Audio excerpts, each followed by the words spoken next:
Bismillahirrahmanirrahim. Assalamualaikum warahmatullahi wabarakatuh. Alhamdulillahi wassalatu wassalamu ala rasulillah wa ala alihi wa sahbihi wa mawalah. Asyhadu an la ilaha illallah wa asyhadu anna muhammadan abduhu wa rasuluhu la nabiyya ba'dahu. Subhanaka la ilma lana illa ma 'allamtana innaka antal alimul hakim. Amma ba'da. Baik, teman-teman mahasiswa yang berbahagia, pada pertemuan kali ini kita akan membahas tentang orang Nusantara pergi ke Timur Tengah. Nah, jadi setelah Islam masuk ke Nusantara, ke beberapa kerajaan Nusantara, lalu kemudian berhasil mengislamkan beberapa penduduk, bahkan tidak hanya penduduk tapi juga mengislamkan beberapa pimpinan kerajaan lokal dari yang ada di wilayah Nusantara, maka sekarang saatnya orang Nusantara pergi ke Timur Tengah, begitu. Baik.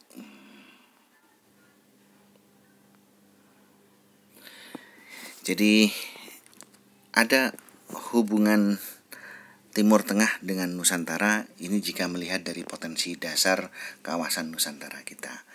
Nah, Indonesia atau Nusantara pada zaman dulu merupakan wilayah yang terdiri dari pulau-pulau yang terbuka oleh laut, sementara letak pulaunya ini berada di kawasan menyilang, begitu. Menyilang antara ketika orang Cina kepingin ke Timur Tengah, maka tetap harus melewati Nusantara terlebih dahulu. Begitu pula ketika orang-orang Timur Tengah, Gujarat dan kemudian dari Mesir dan lain sebagainya ingin melakukan perjalanan ke Cina lewat laut, maka mereka harus melewati Kepulauan Nusantara terlebih dahulu. Makanya Nusantara, berkali-kali saya terangkan, Nusantara kalau kepingin, negara ini kalau kepingin kaya, maka tirulah cara negeri maritim pada zaman Nusantara dulu. Bagaimana caranya? Dengan menguasai Selat Malaka, itu ya. Karena Selat Malaka di situ ada persimpangan dari lintas dunia timur dengan lintas dunia barat, begitu. Yang timur mau ke barat mesti lewat Nusantara, yang barat mau ke timur juga harus lewat Nusantara melalui perdagangan laut, begitu. Jadi sebenarnya kalau mau sebenarnya tol laut yang digagas oleh pemerintah itu bukan tol laut internal, tapi tol laut internasional yang mau melewati Selat Malaka dalam zona ZEE Indonesia, maka harus dikenakan biaya. Itu baru bisa kaya nanti APBN. Oke, jadi pada masa ini memang ada kapal layar, begitu ya, menempuh jalur menyusuri pantai, lalu kemudian jadi negara-negara kita, nenek moyang kita, kerajaan-kerajaan yang ada di Nusantara itu terkenal dengan suku laut, begitu kan ya, suku laut, penguasa laut, begitu. Karena sejak ditemukannya astrolabium atau istilahnya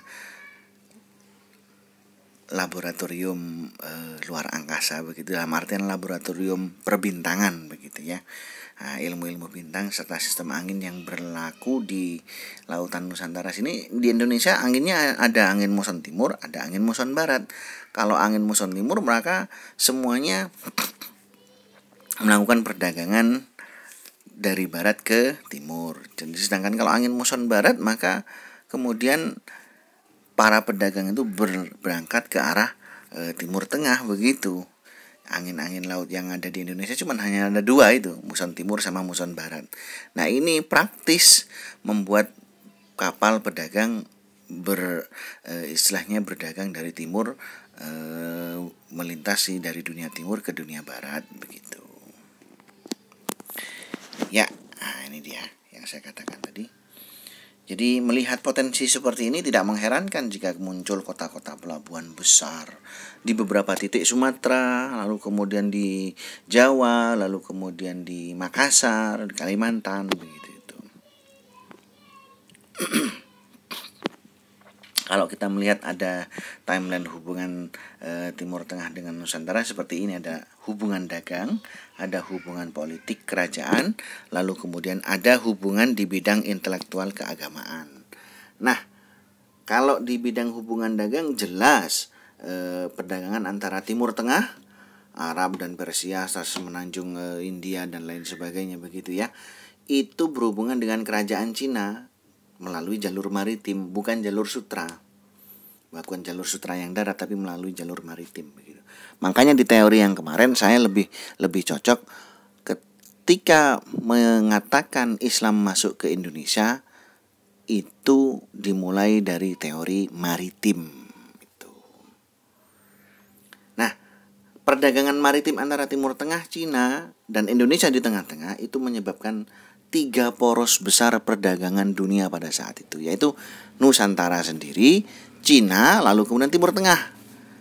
Nah, sekarang Indonesia pada masa milenial tidak kebagian poros perdagangan itu sama sekali. Makanya rugilah sebenarnya kita Indonesia itu.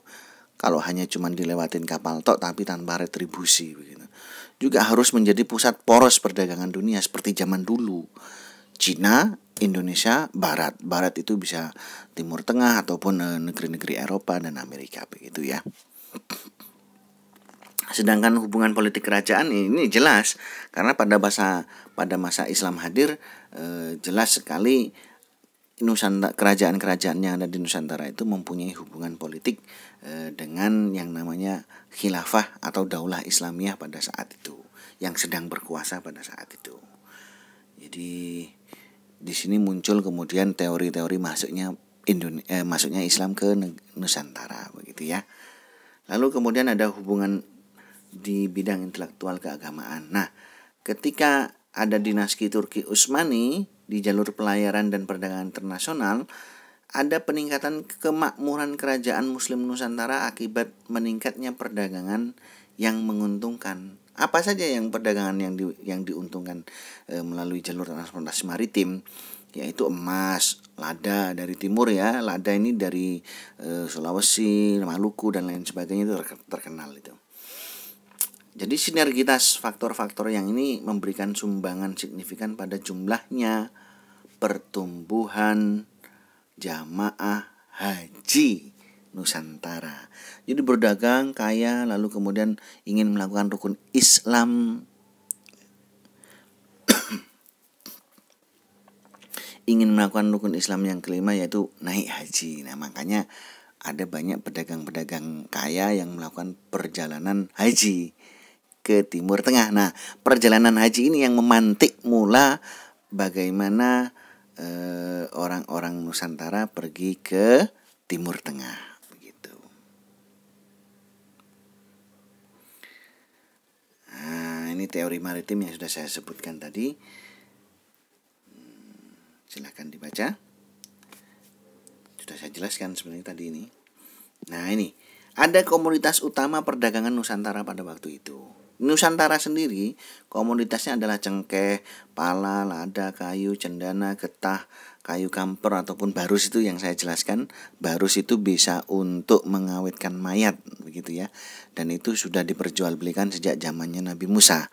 Ketika beberapa penelitian sempat menyebutkan salah satu bahan baku untuk mengawetkan Fir'aun adalah raja-raja Fir'aun, raja-raja Mesir adalah kapur barus yang berasal dari Sumatera, daerah Barus begitu.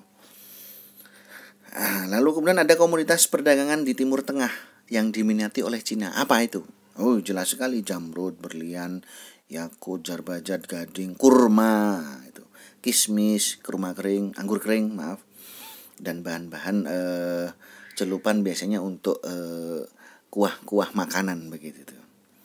Lalu komoditas Cina yang diminati oleh Timur Tengah adalah teh, kertas, kain, kain satin, lalu kemudian sutra, benda-benda keramik dan obat-obatan herbal dari Cina. Ini yang jadi komoditas tiga poros besar perdagangan pada zaman itu. Nah, kemudian ada timeline hubungan politik kerajaan ini. Nah, ini ada perluasan Islam ke Persia dan anak benua India sepanjang masa dinasti Umayyah. Jadi memberikan dorongan baru pada pelayaran dari Timur Tengah menjelajah sampai jauh ke timur. Jadi karena perluasan daerah, maka ada yang dikirim ke daerah-daerah di daerah timur dari kerajaan Persia menuju Persia, lalu kemudian menuju anak benua India, lalu kemudian masuk ke Indonesia. Nah, penaklukan wilayah ini memberikan kesempatan bagi Muslim Timur Tengah yang baru saja memeluk Islam untuk menguasai sejumlah pelabuhan-pelabuhan strategis sepanjang rute perdagangan. Jadi setelah ditaklukkan, di situ pelabuhannya dikuasai biar menjadi poros strategis ekonomi dari sisi ekonomi. Begitu. Jadi tidak hanya menaklukkan daerah saja untuk menyebarkan Islam, tapi juga menguasai yang namanya pelabuhan. Itu ya, diingat-ingat. Nah, ini. Jadi karena ada perluasan wilayah, lalu kemudian ada penaklukan wilayah, lalu kemudian setelah penaklukan adanya penguasaan terhadap sejumlah pelabuhan sehingga menjadi poros utama perdagangan, rute perdagangan. Inilah yang kemudian menjadi momentum pertama Nusantara.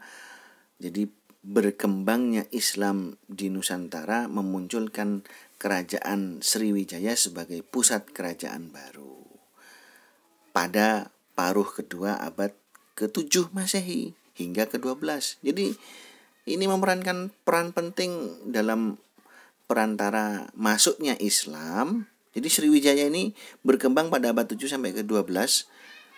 Sriwijaya itu kalau sekarang mungkin di daerah Sumatera Palembangan begitu ya. Ini menjadi Singapuranya zaman dulu pada waktu itu.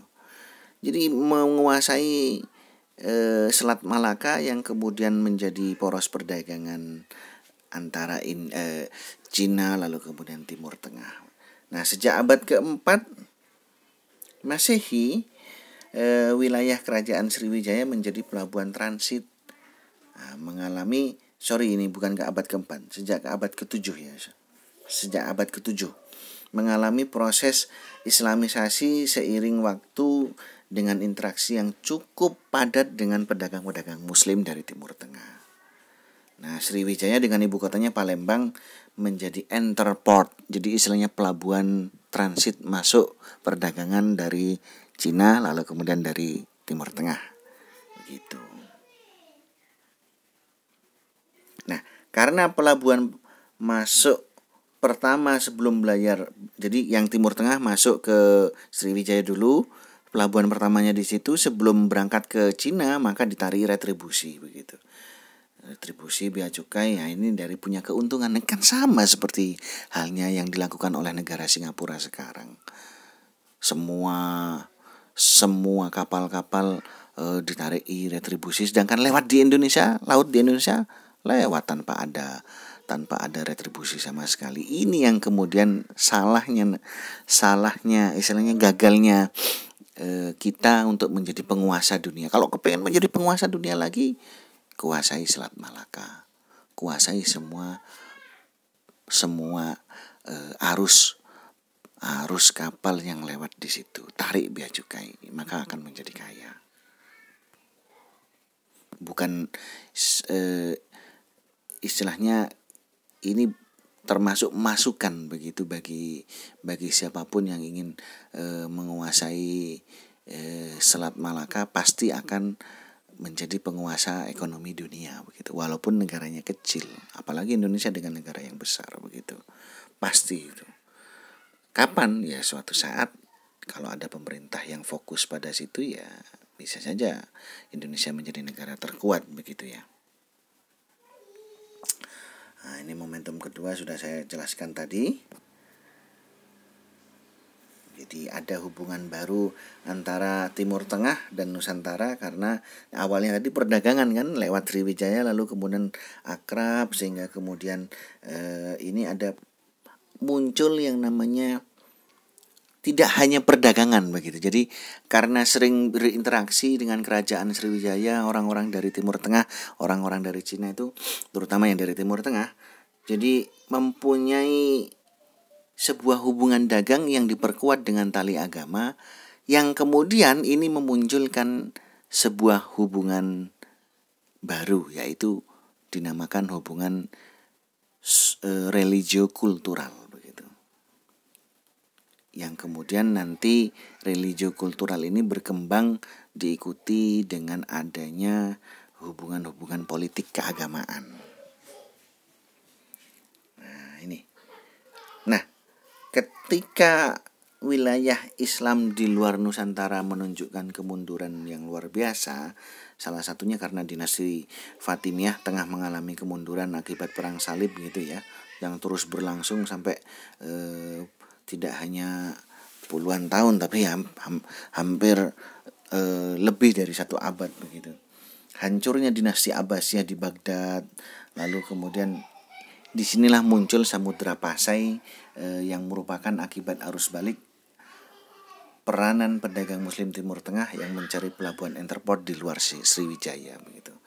Jadi ada muncul lagi setelah Sriwijaya muncul entrepot lagi yang berupa Samudra Pasai, yaitu di sekitar Aceh begitu. Nah, dari sisi eksternal itu ya tadi ya, ada hubungan dari sisi eksternal yang memunculkan sebuah istilahnya sentimen hubungan religio-kultural begitu. Sentimen bukan dalam artian yang negatif, tapi yang positif begitu. Nah, ini sentimen religio-kultural, sentimen yang menghubungkan antara Timur Tengah dan Nusantara dengan ciri-ciri mengasosiasikan diri mereka dengan kekuasaan politik besar di Timur Tengah. Jadi kerajaan di Nusantara mengasosiasikan diri dengan kerajaan atau dinasti Islam yang ada di Timur Tengah yang baru saja muncul begitu. Nah, ini sentimen religio-kultural. Nah, ini apa saja? Ada sentimen religio-kultural bisa berbentuk hubungan politik antara Timur Tengah, dinasti Islam yang ada di Timur Tengah dengan kerajaan Nusantara. Nah, ini bukti-buktinya begini. Sultan Ali Mughayat Shah, Sultan pertama Kerajaan Aceh, mengadakan hubungan dengan dinasti Turki Utsmani yang tampil sebagai kekuasaan politik Islam terbesar di dunia Muslim pada saat itu. Nah, hubungan ini diwarnai solidaritas keagamaan dalam menghadapi Portugis kaum Kristen yang sejak tahun 51 menguasai Port Pasai itu. Jadi setelah Sriwijaya sempat dikuasai oleh Portugis, lalu kemudian Sultan Ali Mughayat Shah ini meminta Turki untuk Turki Ottoman atau Turki Utsman itu meminta perlindungan untuk bekerjasama mengalahkan kerajaan Portugis. Ingat, Portugis sampai menguasai kan berarti pada waktu itu Portugis adalah kerajaan terbesar di Eropa. Sampai bisa menguasai Selat Malaka itu. Sebagai bentuk solidaritas, Turki Utsmani membantu Aceh.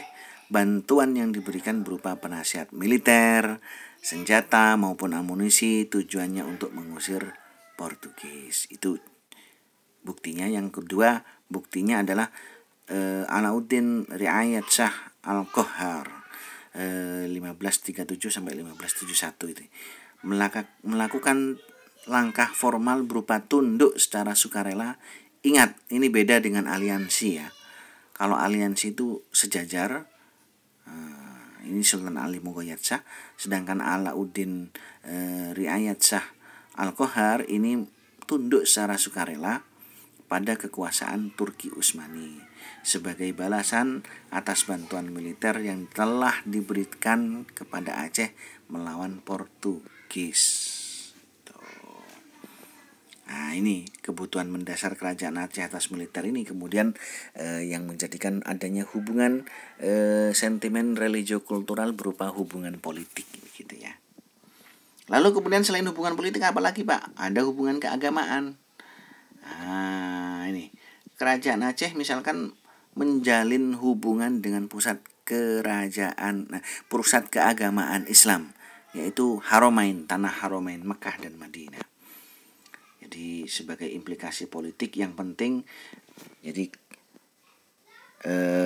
Turki Utsmani memberikan akses seluas-luasnya kepada kerajaan Aceh untuk berhubungan secara keagamaan dengan penguasa agama pada waktu itu siapa? Ya, Tanah Haromain, penguasa keilmuan agama. Maka Aceh diberikan stempel emas pada tahun 1570. Jadi secara reguler dengan adanya stempel emas, nah ini kelebihannya Aceh daripada kerajaan Islam lain di Nusantara. Sampai sekarang ada stempel emas. Siapapun yang dari Aceh berhak mendapatkan beasiswa. Ingat, mendapatkan beasiswa belajar ke Timur Tengah. Gratis. Tuh, sebagai tanda bukti hubungan politik, hubungan sentimen religio kultural dalam hal hubungan keagamaan. Jadi kerajaan Aceh karena sudah menerima stempel emas, menerima ulama-ulama Hijaz atau ulama-ulama dari Mekah Madinah mengajarkan Islam di Indonesia. Lalu kemudian kalau orang Aceh, orang Nusantara kepengen berangkat ke Timur Tengah, ke Haromain, Mekah dan Madinah begitu maksudnya, boleh-boleh saja bawa stempel emas berangkat ke sana. Dia akan menjadikan istilahnya utusan spesial begitu dari kerajaan Aceh. Surat-surat, hadiah semacam stempel emas itu dipandang oleh sebagai penguasa, dipandang para penguasa dan kaum muslimin Nusantara memiliki aura kesucian begitu. Makanya sampai sekarang kenapa kok Aceh itu dinamakan Serambi Mekah? Ya karena punya stempel emas, punya hubungan spesial dalam hal keagamaan, punya hubungan sentimen religio kultural. Ini yang kemudian menjadikan Aceh terkenal sebagai negeri Serambi Mekah. Begitu ya teman-teman. Terus ada hubungan intelektual keagamaan juga. Jadi selain keagamaan tadi itu yang belajar begitu ya, yang sekarang intelektual keagamaan. Jadi istilahnya begini, perkembangan intelektual Islam di Nusantara tidak dapat dipisahkan dari Islam di Timur Tengah. Jadi memang titik penyebaran intelektual keagamaan di Timur Tengah itu ada di Baghdad, Kairo, Mekah dan Madinah. Nah, Mekah dan Madinah ini sebagai pusat kelahiran dan tumbuhnya Islam, juga sekaligus sebagai tempat haji dan ibadah ziarah suci kepada makam Nabi begitu. Ini yang menjadikan alasan tersendiri kenapa banyak ulama yang terlibat dalam wacana intelektual keagamaan di Haromain. Siapapun yang berangkat kepada di negara ke negara Haromain, Mekah dan Madinah, dia akan menjadi dan belajar bersungguh-sungguh ya, maka dia akan menjadi santri atau siswa terpelajar yang kita bisa katakan belajar di tempat kosmopolitan ilmu agama begitu. Jadi pusatnya ilmu agama di Timur Tengah ada di Mekah dan di Haromain. Aceh punya stempel emas. Nah, maka kerajaan yang lain yang tidak punya stempel emas juga masih mempunyai kesempatan. Karena apa? Karena masih bisa berangkat haji ke Mekah dan ke Madinah. Jadi di Mekah dan Madinah itu tidak hanya menjadi pusat ilmu, pusat peradaban ilmu, tapi juga pusat peradaban ziarah begitu ya, ziarah suci makam Nabi. Nah, sekaligus tempat untuk melaksanakan rukun Islam yang naik haji. Maka semua orang-orang Islam yang naik haji otomatis istilahnya merasakan bagaimana mencari ilmu di tengah-tengah pusat peradaban keilmuan Islam pada waktu itu. Jadi berangkat haji tidak hanya sebulan 2 bulan, kalau zaman dulu bisa setahun 2 tahun. Nah, berangkat naik kapal 3 bulan ke Mekah. Di Mekah sekitar 1,5 bulan haji, lalu kemudian mau pulang juga 3 bulan. Udah berapa bulan itu? Udah sekitaran 8 bulan. Nah, biasanya ketika 8 bulan ini kemudian dimanfaatkan waktunya sebaik-baiknya oleh beberapa orang yang berangkat naik haji untuk melakukan perjalanan keilmuan, perjalanan intelektual keilmuan. Mereka berangkat tidak hanya berangkat haji, tapi juga belajar menjadi santri dari ulama-ulama di Mekah dan Madinah. Nah, inilah yang disebut hubungan intelektual keagamaan, begitu ya. Jadi karena menjadi santri, ada yang kepincut sampai kemudian menjadi santri total sehingga lulus dengan predikat menjadi ustadz atau menjadi guru atau menjadi dai, pendakwah.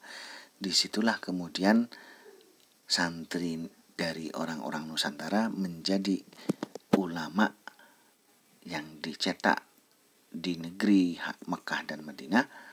Setelah lulus kembali ke Indonesia, kembali ke Nusantara, dia menjadi pemuka agama lagi. Begitu. Paham kan? Saya rasa bisa dipahami gitu ya.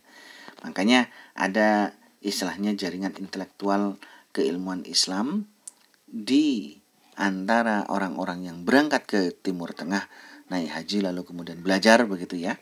Itu ada jaringan intelektual dan jaringan ilmuwan Islam gitu. Mereka istilahnya ini rangkaian perkembangan pembaruan pemikiran nanti yang kemudian melingkupi pemikiran-pemikiran Islam Nusantara di awal-awal abad 18-19 begitu, 17-18-19. Ini yang kemudian ulama Indonesia mempunyai hubungan spesial dengan ulama-ulama di Haramain di Mekah dan Madinah, karena mereka berangkat haji sekaligus nyantri, ketika udah lulus pulang jadi ustadz, pulang jadi kiai, pulang jadi pendakwah, pulang jadi hakim, misalkan hakim yang diutus oleh kerajaan, misalkan seperti itu. Nah, ini lingkar. Jadi begini, ini sama seperti yang saya jelaskan tadi.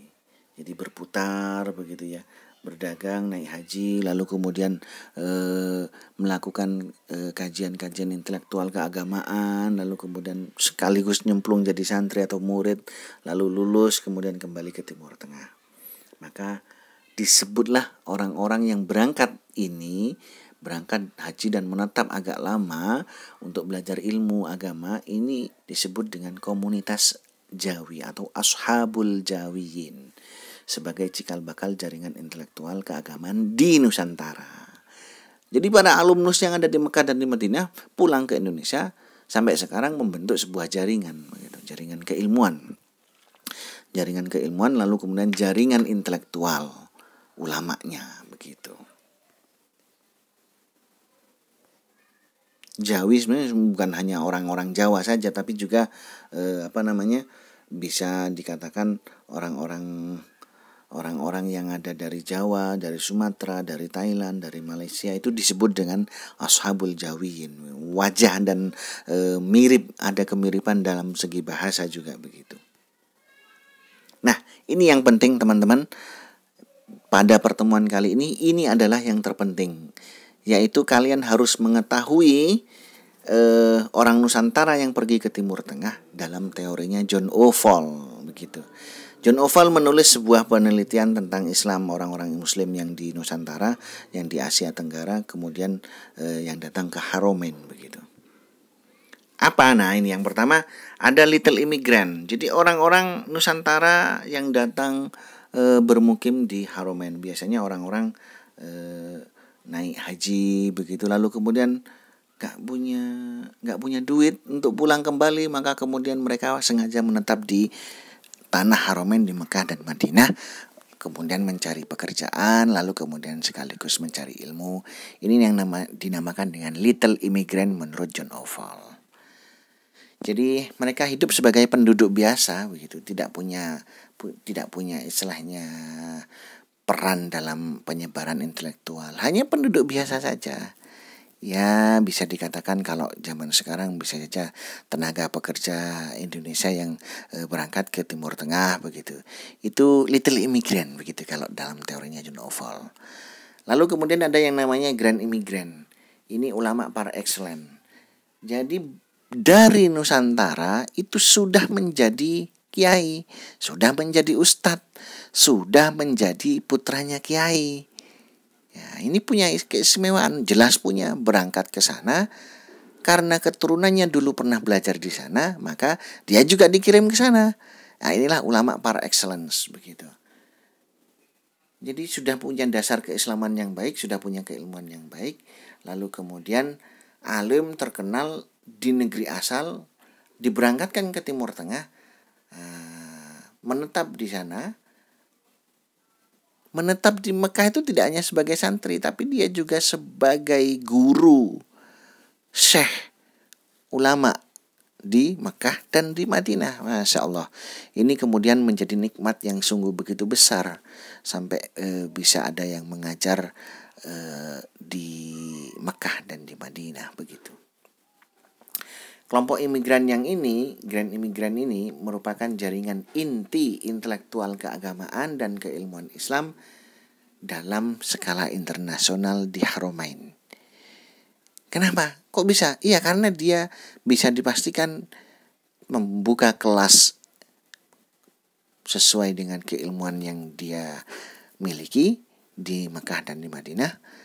Bukan tidak mungkin muridnya berupa orang-orang dari luar Nusantara.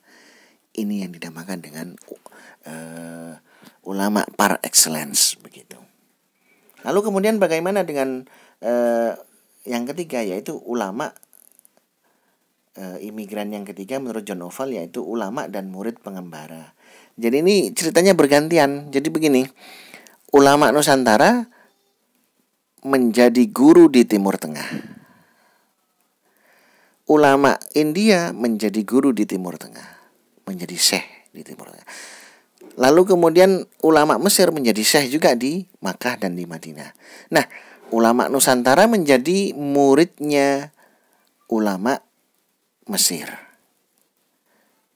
Di lain waktu ulama Mesir menjadi muridnya ulama Nusantara.